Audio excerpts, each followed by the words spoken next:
or not yet, but we will be in a second. Good evening, y'all. Hello, this is Rob Anderson. Welcome to Swampside Chats number 6 carat. Actually, it's augmented. I think this is about our 10th one overall. I'm Rob Anderson. I am running for the U.S. House of Representatives in Louisiana's 3rd Congressional District. Most of you know all that already. A lot going on this week, obviously. So this is going to be a sign of kind of an unconventional Swampside Chats. This one is going to be dedicated to the memory of George Floyd. This one is going to be talking about what stuff that is gripping our country and the entire world as of right now. Tristan just said, hiya, Tristan.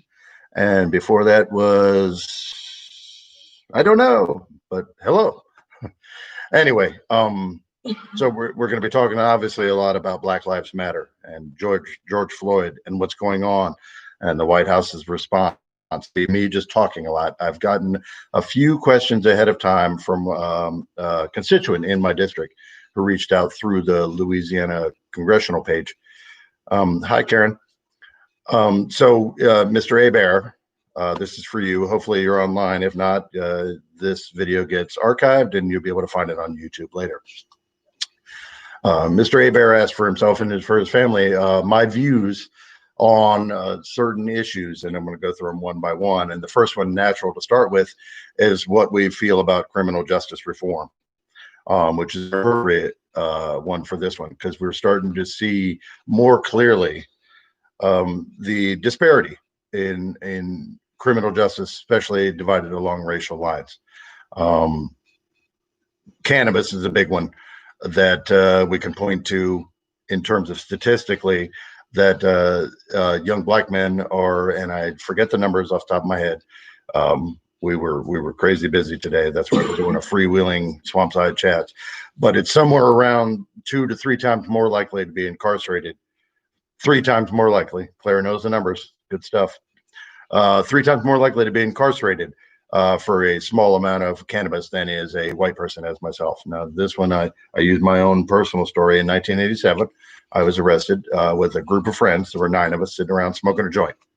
And we got arrested, put in the back of a police car, taken to the police station, fingerprinted, given a court date, and released. We walked out. That was the extent of it. And paid a fine, $400 fine. And we can see, and it's obvious if we look at the statistics, that is not the experience for many people of color. Young black males specifically pay a much higher price. It becomes the circle of this criminal justice system where you catch young kids doing what young kids do, and a black man goes to jail, and all of a sudden that's on his record, and then that circles around, can't find good jobs, where a white person such as myself, skips on past it and goes on to lead productive life as well, as much as I have. My wife would say it's been productive since coming up in 3 weeks is our 30-year wedding anniversary. We raised 2 kids and put them through college. So you look at the difference in opportunities. I had the opportunity to make a mistake, learn from it, grow, and still advocate for cannabis now, which is one of the later questions, but we're talking about criminal justice reform right now. And obviously another case, and this is brand new, it's come up today. I just saw it on Twitter when we were you pardon me, I'm pulling up my phone.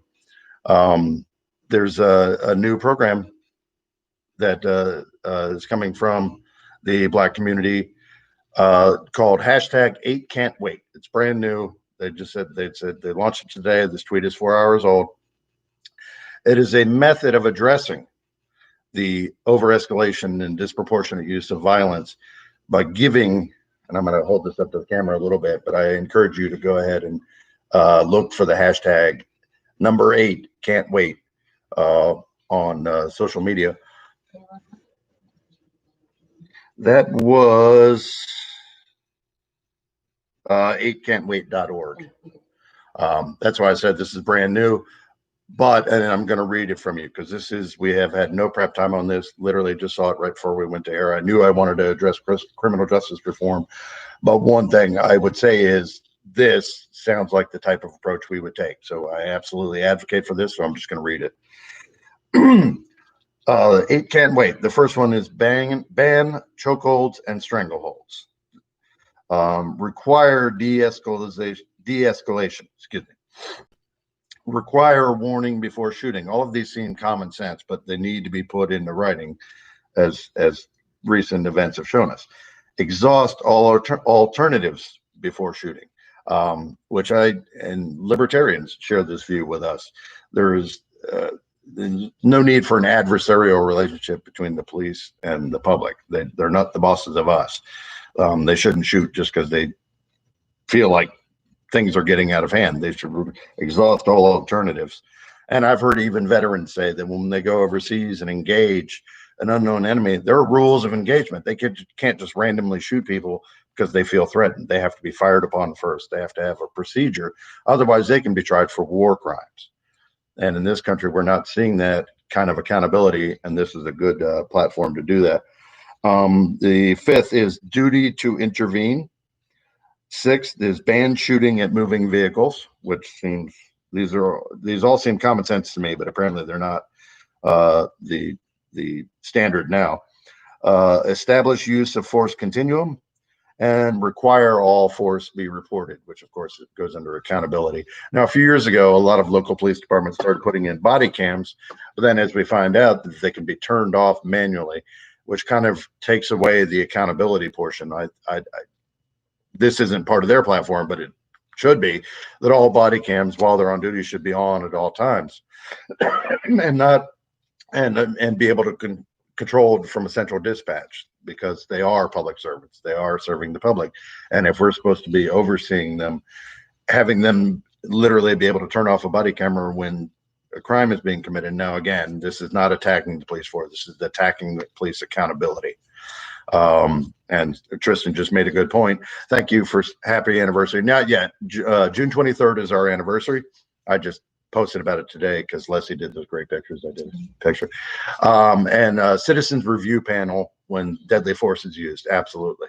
And that would be after that is once all the fail safes have failed. Then we are at the position where it definitely does need to be an independent panel reviewing, because as we know, any entity that investigates itself generally finds itself innocent. So those are all good points.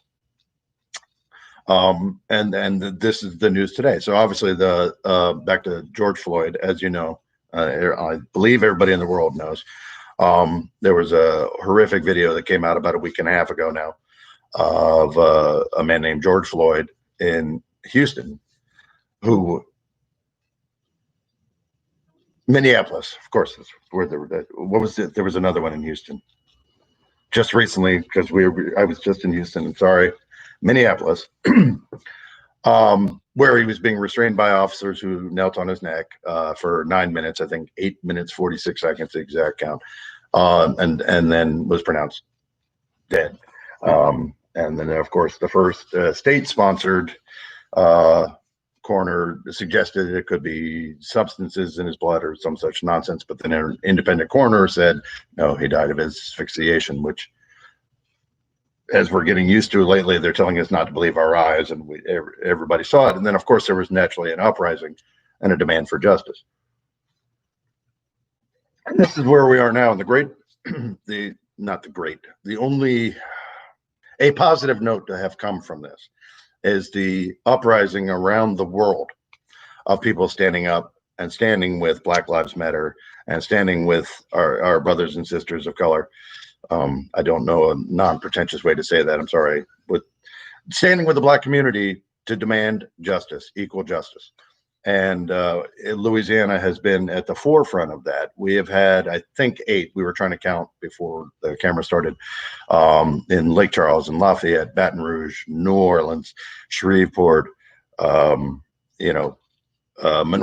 all over. Yeah, and even smaller. What was the smaller one? Leesville, Homa, and Denham Springs. We're talking about towns, right? In a very, predominantly white area with very small populations, and yet people are going out and they're peacefully protesting. There's been not a single problem. I think there was a slight incident at one of them after curfew, but not enough to taint it. Louisiana has been a model of all of us standing up together as, Cajuns and Acadians, and standing up and saying we must have equal justice. And it's been gratifying to see in Louisiana. And we're all, obviously the death was unwarranted and it's a tragedy. And it does seem to be a precipitating event to have launched this new social awareness program for the world. And it's amazing. We're in amazing times right now, because it does feel like there's hope, like there could be real justice, that everybody is standing up and saying we can't do this anymore. This is not tenable. This is not productive for society to have different rules. And I believe it was Will Smith who made the comment that racism isn't new. It's just everybody has a camera now. And recording all these events and bringing them into the public eye is really creating a wave of empathy around the world. I saw massive protests, peaceful protests, especially, excuse me. Sorry, I've just been driving for 6 hours and just got home and just got here and had coffee. And that's why this is a very impromptu, very personal Swamp Side Chat. Amsterdam, Paris, I saw massive, tens of hundreds of thousands of people in the square in Amsterdam. And the entire world is with us, that we need to reform ourselves. We need to fix and address. We have to acknowledge it, and we have to address this very real problem that racism is bubbling beneath the surface, and it's systemic. And that's what we need to address. You can't change the way people think, but you can change the way systems operate, that nobody should be punished or killed, obviously, but in no way should be treated unequally because of the color of their skin. And that is, I'm glad I'm alive to see it. I wish it had happened thousands of years ago. It had never been this way, but slavery is the United States' original sin, and we really have to face this at some point. So criminal justice reform, a lot of it has to do with taking away the systemic problems. Private prisons, I'm against them. I don't think we should profit off of rehabilitation or human misery or suffering or punishment, specifically the punitive part. I don't think that should be a for-profit industry. It's deplorable. It's abhorrent. It's bad. The state is the people of our country together voting on rules, regulations, and laws, and therefore the state can demand accountability. But a private entity that can then donate to the candidates of their choice to pick candidates to perpetuate this private prison system, I don't think is good for transparent politics. I think some things should be left in the hand of the state because they're very serious and somber matters. And, we do need justice in this country, and it has to be accountable. And private entities, as we can see, aren't accountable, and we need accountability. What else do we have on criminal justice reform? Well, that'll tie into the third question, which I'll make now the second. How do I feel about cannabis, specifically medical versus recreational? Well, first of all, on the federal level, we should deschedule cannabis as a Schedule I narcotic and remove it from that immediately. That restriction alone puts a lot of hampering on scientific research. People who are for free enterprise and corporate freedom want to restrict it by limiting this drug. I mean, you can research with opioids more easily than you can with cannabis, and it's ridiculous. So obviously it should be descheduled immediately. And in my point of view, I think it should be taxed and regulated like alcohol. It should be legally available in all 50 states. Like alcohol, every state can decide if you have to be 18 or 21. You get down to the nitty gritty and people argue about details, but it should be legal across the board. And obviously it should have been legal medically long ago. And even in Louisiana, we started some medical cannabis laws last year, some more coming this year. They're half approaches. They're nitpicking. They're doing what the Louisiana legislature does. In general, I think it should just be illegal but regulated. And there are already bills in the House They literally say treat cannabis like alcohol bill. I mean, it's called almost that. It's or regulated like so. The prohibition was done with alcohol back in the 20s, and we saw how well that worked. And we haven't learned our lesson with cannabis, and it's ridiculous to me. So that's part of criminal justice reform. Obviously, you tie those together, not only make it legal, but then for all nonviolent offenses, amnesty, clean records. Let's get people out of jail for something harmless and nonviolent, and let's get everybody back to the goal of being productive American citizens. You want everybody to go to work. Hard to work when you're in prison, except for slave wages, which is a circumvention of the 13th Amendment. But I don't know if I can tackle that one right now. So, pardon me for a second. I'm trying to answer your questions here. And then here's a good one. How do you suggest we rebuild the economy post-COVID-19? And if you'll pardon me, I love running for Congress. What I found out is the amazing amounts of things people think that I have influence or control over or will have in this office. But I will give you my opinions and how we would work with the president and the Senate to create legislation to represent our district to that goal, which is what a representative does. Obviously, there's going to need to be a jumpstart. We saw it when banks and auto industries failed after the last, George W.'s recession. There's certain things that need to be kickstarted. Now, do we bail out the banks this time? They haven't failed yet. So what's hurting this time is what should have been addressed last time is the people. And obviously, I think you need to look at stimulus packages that address the people until such time as our numbers drop from 40 million unemployed back to the normal low numbers, 3 to 5%, whatever standard unemployment is in the United States. And, that's the goal, is to get everybody who can work back to work. Stimulus packages need to be addressed that do that. Whatever incentives you need and assistance you need render to industries, because in a post-COVID world, we're in a COVID world right now, there are additional measures that need to be taken until such time as a vaccine is readily available and COVID just becomes another treatable illness and moving around instead of a novel virus where it is now, where the mortality rate may be low, but it's serious. And after that point, then we will fall back from the restrictions now of masking and distancing, and depending on the industry, proximity, quarantine recommendations. There are a lot of variables that are going to factor in, and every one of those is going to need to be addressed. So it's a very broad question. How do you rebuild? Well, obviously, the only thing we can act like a jump start. We need to jumpstart the economy once we've addressed where we need to jumpstart. And we do have some questions coming in live. Okay. But I have one more for Mr. Hebert. The state educational system. Well, as you know, most education is done on the local levels, the parish levels in our state.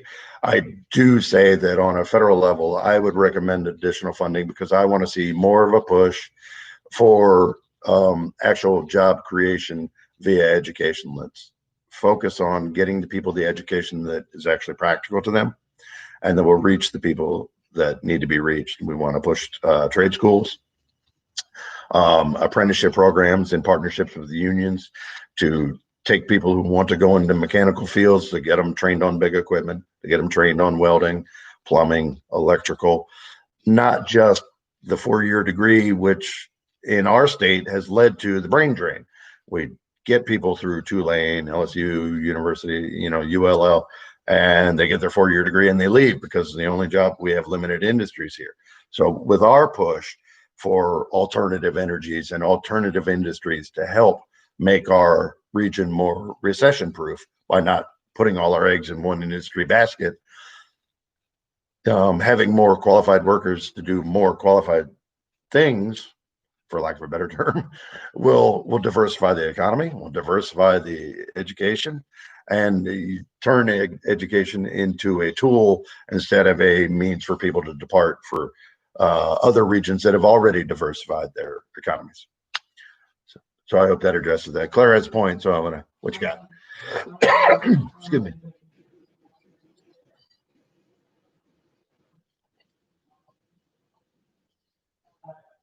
Just give it to me a sentence at a time, and I'll repeat it. 55% of our funding comes from the federal government for education.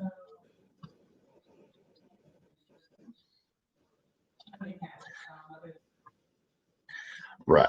And that's where incentive packages come in. What we can do, or what I can do for you in Congress, is to get more money and focus it in the right areas, to augment what Claire said. So that was, I hope that addressed your questions, Mr. Hebert, and certainly message me on Facebook through the Rob Anderson for Louisiana page. If you have more, happy to answer them. And then I'm going to grab some of the live feed here. I'm going to read along with it.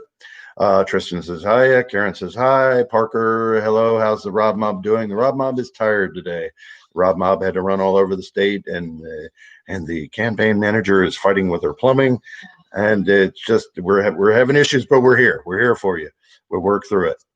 Let's see what else we got. We're scrolling down. Steven says, "Me too. I'm glad I'm alive to see it." Because it's happening globally, I think it might just stick this time. And I agree. I do feel a sense of optimism. I do feel that we're all together on this. That this evil push from the top, and I'm not going to attack Trump too much today, but I do think the people really want unity, and we're tired of being pitted against each other when obviously our strength is in our diversity. E pluribus unum, from many one. Wood and Stephen also asks, what are your views on gene-based medical research as treatments and or therapies for chronic disease? Well, I'm not a biochemist or a physician, but yes. Sure. What are your views on gene-based medical research as treatments and or, well, of course, yes. Everything we can do. The great thing about science, that we've seen, especially medical science, starting from the beginning of human history, but within our lifetime, or the recent recorded history from World War II on, with the push with the launch of antibiotics, and then the polio vaccine, and then where we've really started to address, and then of course the human genome being mapped. I believe it was 1998. It might have been a little later, but I remember when it happened because I knew one of the people who worked on the Human Genome Project. Now that we're really tracking how our bodies are made and what really makes human beings tick, science is always building on the footprints of where we've come before. So every step of that is vital, and I think we are going to continue to see great advancements. For one example, and I will digress here, but that's what this episode is about. When I hear about people talking about a cure for cancer, well, that's a blanket term. Cancer is actually 229 individual diseases, all called cancer. So breast cancer and a glioblastoma are two different things, and then you multiply that times every one. We do know the ways that cancer cells replicate, but the important thing is that we keep working at it. If we have to cure it 229 different, and I think that's the number, and if I'm wrong, it's not by much. We have to cure it 229 times, and that's what we're going to do. Human ingenuity has shown that if you throw the best minds at a problem, if you fund them, and if not everything is about making a profit for the almighty dollar, and that's, I'm a capitalist, I admit it, but I'm not a very good one. I mean, I'm not rich, but I mean, I believe in the capitalist system with regulations, which is the only thing that makes me a Democrat. I'm a free market person, but I cannot stress enough how important research is, and it is in private industry right now. People are pointing at Elon Musk, and right now I want to smack him in the head. They were talking about how innovative he's being, and all that, and now that the government doesn't have to pay for NASA, well, it's going to end up costing us more in the long run to pay for somebody else's rockets, I promise you. But I'm glad we're finally taking off with NASA again. So I'm not going to knock it just right now. Tristan says, hashtag legalize it. Yes, yes, yes, ma'am or sir. I'm sorry, no judgment. I don't know which one Tristan means. A. A.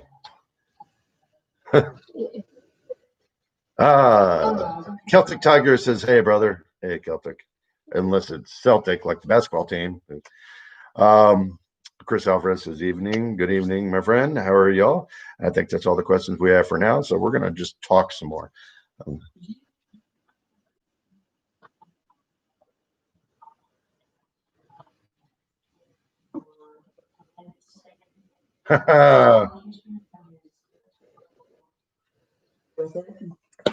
Yep. We don't usually spend a lot of time talking about our opponent, Clay Higgins, on these things. As you know, for one, we don't need to publicize stupidity. These are where we have serious people talking about serious things than usual. And I mean, I have a sense of humor, but in general, I don't talk about him because I don't think he's a serious congressman. And as we know, his legislation doesn't even come out of his office; it comes out of Garrett Graves. So he's just a placeholder for the Republican Party. But in general, we don't talk about him. But tonight, it is worth mentioning because of the current events. The what's grabbing the news right now: George Floyd and Ahmaud Arbery and Breonna Taylor, and I think it's Breonna Taylor. Apologies if it isn't, but it's Breonna. And these are just the latest. And Eric Garner, you can go back and there's a list that's far, far, far too long. What makes it topical about those is that my opponent, Clay Higgins, was indeed released from the sheriff's department because he beat up a black suspect who was handcuffed and choked him and yelled nasty things at him while in custody, and then he was encouraged to resign. So literally what the world is becoming aware of right now is what he was guilty of. And you want to talk about systemic failing upwards. He was fired from the sheriff's office, and then the district voted him into Congress. Tristan's mail. Good to know. Sir. So that is our opponent, and it's just yet another reason, and it is more topical now. It's, we don't believe in negative. We talk about how I'm better, not necessarily how he's worse, but in this instance, it needs to be pointed out that Higgins is part of the problem. He's part of the system. He's part of that old school network in someplace, not just South. Obviously, it was in Minneapolis. The George Floyd. That the police departments view men of color as suspect just because of the color of their skin. And that's what we're working against. Nobody is talking about releasing criminals or freeing looters or whatever the other bullshit Donald Trump is spewing these days. Sorry, I have to let that one go because every now and then I just get tired of being lied to. And this week I'm really tired of it. And I know you are too. And that's why you're here with us. He's part of that problem. He was from that system. He thinks that's just fine. It's beating down the suspect, what you have him handcuffed because you can dominate him. And Trump even used the word dominate. And Higgins came to power, got elected on the Trump train, riding that wave of suspicion of the other and us against them and all that crap. There's 786,000 more or less. The census isn't in yet in my district. And even if somebody didn't vote for me, I'm still there to represent them, regardless of the color of their skin, regardless of their religion, regardless of their political affiliation. There are hundreds of thousands of people in the district who don't vote, which is shameful, by the way. You should vote. If you're over 18 and can vote, you should. If you don't, you're not making a statement. All you're saying is, I can't be bothered to get involved. Vote. Things can change. Change is painful. It's slow, but it's real. And if you don't believe that, look back at when the time it took between the Emancipation Proclamation and the Civil Rights Act of 1964. It was 100 years. We have more information now. We're better. Media moves faster. We can speak around the world simultaneously. We can make decisions. We can work for positive change. We can make sure that there are no barriers to one group of people in the district that others don't face. which is what, when you're talking about privilege, you're not talking about every white person automatically gets a BMW at their 18th birthday and a trust fund. Nobody's saying that. I grew up poor myself, but nevertheless, I was never punished or held back because of the color of my skin. If I went to a job interview, I was allowed to at least sit down and interview, even if I didn't get the job. Things like that. So, you know, we more information is coming out now. We need to identify the real problems and stop talking about that others want special privilege, or giving other people equal rights does not give you less. It's not pie. Yeah, I know I didn't invent that saying, but so here we are tonight. It's Wednesday, June 3rd. My dad's birthday is in 2 days. He turns 80 years old. My wife and I have our anniversary on the 23rd, and that's 30 years marriage. So this is actually a very interesting year for me personally. In addition to for the world in general, that we can literally watch the world change on November 3rd, not just locally, all across the country. Steve King lost his fucking primary last night. That is awesome. No F word, sorry. Effing primary. Steve King is gone. And that, you know, if you want to talk about something giving you hope, that was like the best news of last night anyway. Plus, there were several protests that I read about last night that were all peaceful, and we're really learning and seeing, you know, in some cases, National Guardsmen and women putting their shields down and kneeling with protesters. And I mean, I really think the message is getting out there.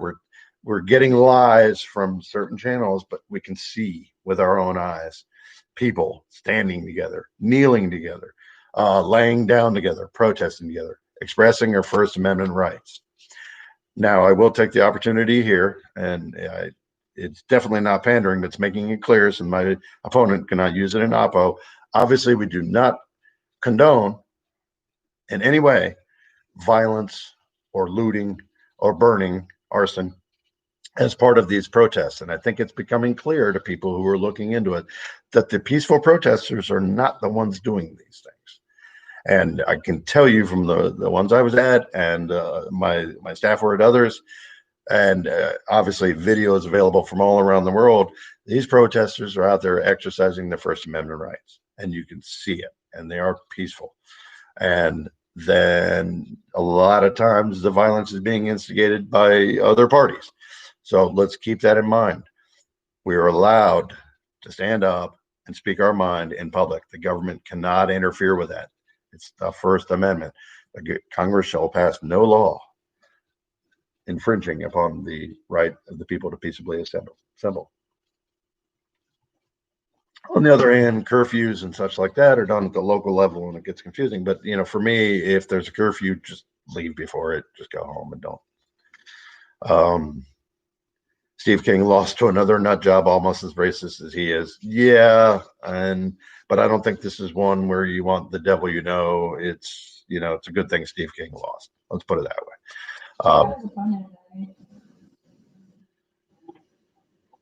Cholton. When the 1% takes 80% of the wealth, 99% have to fight over the 20% crumbs from the table. This is true. And that is the legendary level of wealth inequality that we're at. And I do address it sometimes. It's not a key part of my platform because I don't want to seem like I'm yelling at rich people, but definitely we are yelling at rich people, because it isn't a matter of if you work hard and you do the best you can, you're gonna he says I'm F-bomb friendly. Yeah, but these get recorded for posterity, and there's gonna be an attack ad coming out in September with me saying F, and I'm like, okay, I'm over there. So yeah, wealth inequality, there are parts of my platform that will address that directly. We are very aware that the American dream is on life support.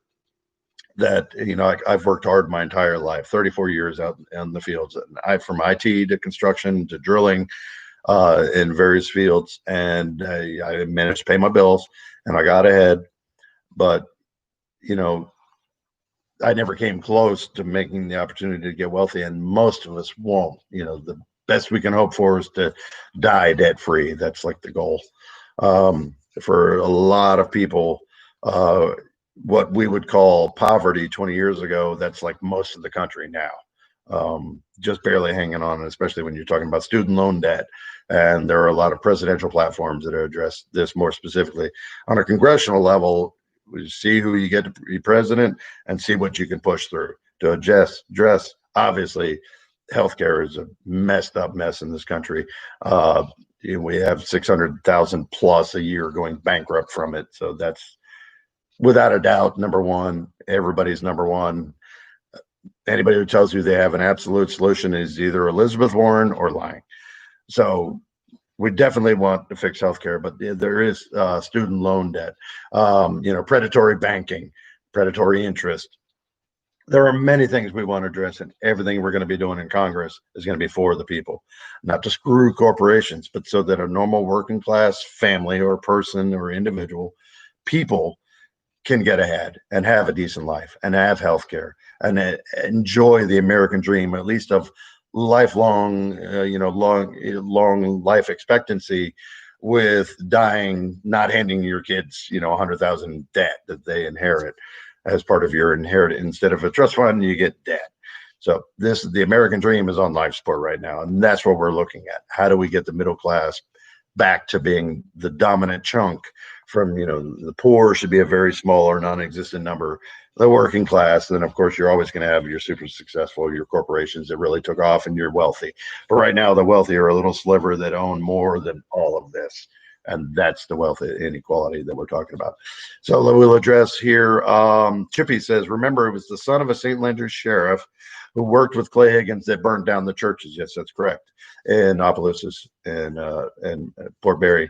There were 3 churches, and it was indeed the son of a lane. So, when you talk about systemic, that culture is there and it's real. And we had, I don't know if you heard about it on the news, it was around the same time, I think about a week or two after last year, that Notre Dame caught fire. And, the wealthy people of the world immediately donated, I forget what the number was, hundreds of millions of dollars for the rebuilding of Notre Dame Cathedral, which is of course a World Heritage Site, and I've been in there myself, and it's amazing, or was amazing, and hopefully they rebuild it to its form. And it's obviously, I forget when, I think it was completed in 1300s. I know it took somewhere around 600 years to build and complete, but a week or two after that, we had 3 small, predominantly Black congregational churches in rural Louisiana. And it turned out to be, this white kid, son of a St. Landry sheriff. And then actually one of our one local activists, Megan, was one of the ones who got the Twitter thing going, and Yasser Ali retweeted. At any rate, they raised amazingly in a couple of days, I think it was 1.3 million in a few days, enough to rebuild all 3 of those churches. So, shout out to Megan. She did an amazing job there. That's where she first really came to my attention. I had been following her on Twitter, but I didn't. And I was like, well done, Queen. Yeah, Megan Rumor. That's what I said. Well, I didn't want her. Well, she's been outed now, but yeah, she's verified on Twitter. She's awesome. So if it's class welfare, it's time the working class wins. I agree. As a member of the working class, it'd be nice if we could, the goal for me is like to retire out of debt, literally. I mean, I'm not looking to buy a mansion or my 5th yacht, just pay off my truck and not leave my kids with debt and make the world better for them.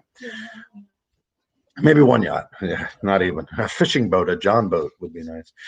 And a living wage. Absolutely. I did not address it, but yes, we are absolutely proponents of living wage. The minimum wage has not been raised since 2009, which has absolutely highlighted the ridiculous gap between what is the federal minimum wage and now 11 years later, and it has not raised along with as a percentage of the GDP as it should. If the country does better, the wages should go with it, because we are the working class. We produce the wealth. We actually make the stuff. We serve the people, most of the working class. And, small business owners can go up, they can pay themselves, but people who work for a wage, if the minimum wage is down here, the GDP is going here, prices don't go down. Anybody ever heard of reverse inflation? That would be awesome, but no. You know, my wife and I, when we were young in the 90s, we could feed the family for a week easily on $50. And I can't feed myself right now for $50 on a week unless I eat just rice and beans. So yeah, the living wage has to be adjusted. We have so many problems to fix. It's hard to know where to begin. That's why they just do insults, you know, party insults. You're a socialist, you're fascist. And we're the working class here in the middle going, hey, can you know we really fix problems, stop calling each other names? That would be awesome. Tristan says, I wish Warren was our candidate. She probably was the best candidate. And that's as much as I'm going to say about that. I am 1 billion euros, Parker pointed out. I knew it was, I thought it was 600 million. Maybe it was 600 million the first day. And then, but they have, yeah, they got pledged more than enough to rebuild the Notre Dame, which is, it should be. Nobody's saying that Notre Dame shouldn't have been funded. My point was, that was used as an example that you know we can crowdfund resources in a small church just because it's in a little black community is no less important to those people than Notre Dame is to the world. And it was nice to see that people committed crowdfunding all across the country, $10 here, $20 there, to rebuild these churches that were burned down by a racist arsonist, son of a sheriff, by the way. So yeah, I think we've attacked, you know, the eat the rich and F the police. No, those are not actually what I believe, but you know, we need accountability in law enforcement. That's what we mean by F the police. We need accountability. Come on. Like any other, it's a job. Obviously abuses have been made because we're seeing examples of it, but nobody's saying all police are bad, or maybe some people are, but I'm not saying that. I have I don't even know how to say it without sounding stupid. I have many friends in law enforcement. I have friends in law enforcement. They're just people, but there is a culture that we need to address. That there can't be suspicion of anybody just because of the color of their skin, and then you have to mandate that by those steps that 8 Can't Wait laid out is a very good example. If you insist on accountability and transparency, you're going to get accountability and transparency, and the culture will change. If anything, progress has shown us is that acceptance leads to diversity. Once we choke down the fear of the other, and you know, there's no reason that a public servant shouldn't be accountable. We hold politicians accountable, not very well. Because they keep changing FEC rules and whatever, and you know, slush fund monies and Citizens United, and that's a whole other ball of wax. That's why we're running clean and transparent up front. So then we can say we don't do that. But other fields that interact with the public and certainly that carry firearms and can kill the public should have accountability and transparency. Somebody points out minimum wage has to be tied to cost of living and currency devaluation, or is meaningless. Yes, that's a more accurate way of putting. I rounded it to following the GDP, but cost of living index is a good metric. Absolutely. It definitely has to be tied to something. Otherwise, you end up with where we are right now, where it's been 11 years since change has been made, and people can't even agree whether a change should be made when obviously it should be made, let alone an amount. Some people want 10, some people want 15. In New York, you'd probably need 20. I mean, cost of living is different everywhere. I know in Louisiana, the big push we'd be making is for around $12 an hour, and we're a fairly low cost of living state. So that shows you the gap of how big it is, that in a poor, rural, largely rural state such as ours, with a relatively low cost of living compared to San Francisco or New York or Dallas, the minimum wage is nowhere near the ballpark of where it needs to be. So it's so far out of whack that it's meaningless. GoFundMe has helped so many folks. I'm not going to advocate for GoFundMe one way or the other because there was a guy who raised, how much was it? 50 million for the wall, some large amount, bought yachts and stuff. I mean, yes, I think GoFundMe has helped, and it's become like the #1 healthcare provider in the country, which is sad. Does Clay even have the balls to debate you? Probably not. The reason being is he spouts platitudes and Bible quotes and has done nothing for his district in almost 4 years. Absolutely nothing. There is no ideology, or excuse me, no ideas that he brings to Louisiana's third district. He brings ideology. He pretends to stand for, or excuse me, poses as if he stands for. I'm not going to say pretend. Maybe he means it. Law and order and faith and duty and patriotism, and all of that is meaningless. I am, the inference being that Democrats aren't patriotic.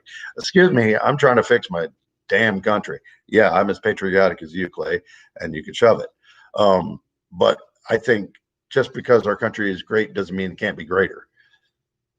We can fix things. That doesn't mean it's bad now. I'm not calling the country bad. I'm saying this is a great democratic experiment, our constitutional republic. Let's make it even better. That's patriotism to me. I will stand up and march with my fellow citizens to make things better. I will run for Congress to make things better.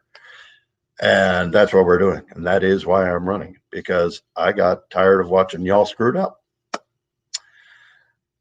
And next one. I also think that the government will have to work overtime to regain the trust of the public. Damn right. Distrusting law enforcement, government agencies, either hiding or lying about information helpful to the public. Yeah, okay. The entire gaslighting administration is anomalous in American history, which is why I said I'm not going to attack too much, because absolutely essential to me. Bottom line is, you can never, ever, ever lie to your voters and your constituents, even if they didn't vote for you. You can't lie to them. They may not like your answer, but you have to be truthful.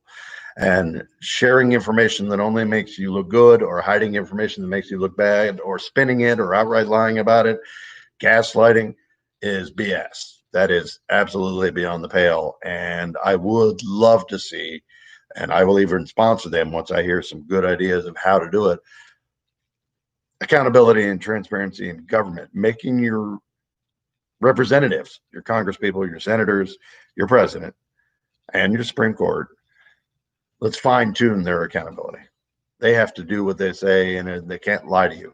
And I don't even know how to put it into law that your congresspeople can't lie to you, because most of them would suddenly be struck mute if they can't lie, because they don't want to face painful truth. They don't want to do the hard work. It is hard. It's hard to find a solution that works for everybody without hurting anybody. But you have to work at it. And I'm sorry if, a job is actually a job. But, in the drilling field, I didn't go out there and say, oh, I'm going to drill a hole, just sit there all day and come back and say, oh, yeah, I drilled the hole. No, you got to bring back samples. You got logs. You got engineers on site. There's accountability. There's a chain. There's a record. Your congresspeople can go into the House, and what do they do all day? Unless they vote, you don't know what the hell they do. I don't know what they do. Do they do anything? There needs to be accountability. There needs to be transparency. We actually have to believe in our elected officials again. Not running on posturing. You're running on character, integrity, honesty. And that's basically what we're running on. But he had time to go take selfies at a WW2 death camp. Yes, Clay Higgins did film a video at Auschwitz, for which he was roundly condemned.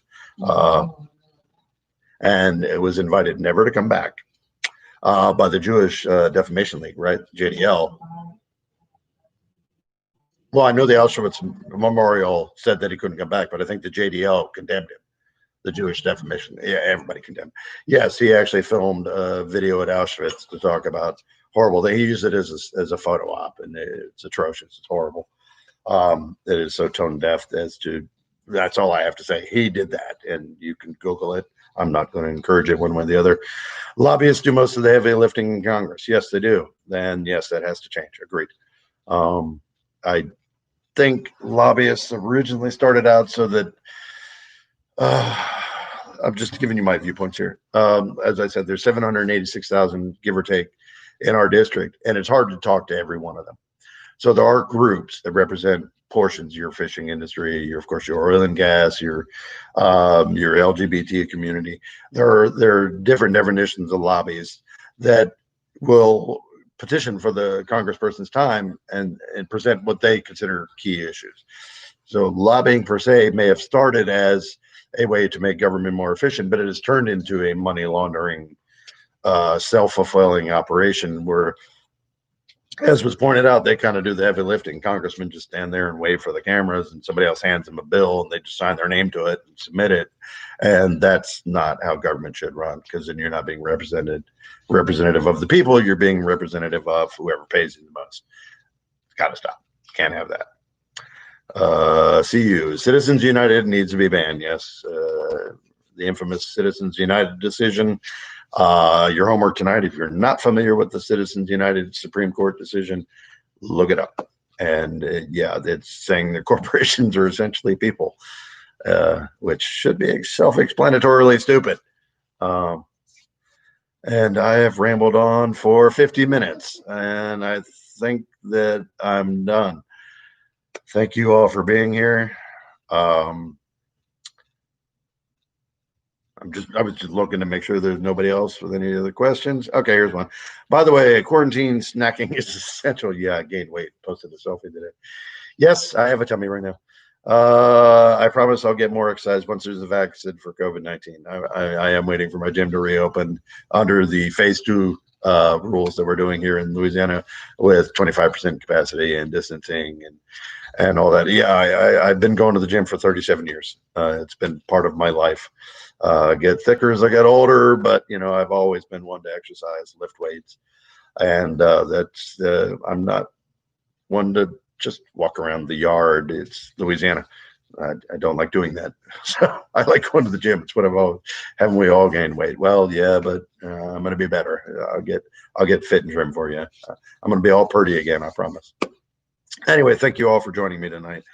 This was a very bizarre episode of Swampside Chats, but I hope I interacted with the people who did log in. I hope I answered Mr. Hebert's questions.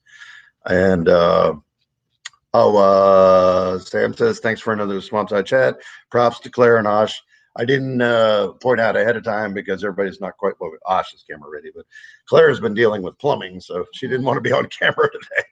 But, Claire, of course, behind the scenes, and of course, Deputy Campaign Manager Osh. Any screw ups in this are my fault. Anything that went well, you can credit them. Thank you all for joining me, and that's it. Thank you, Stephen, and good night to you too.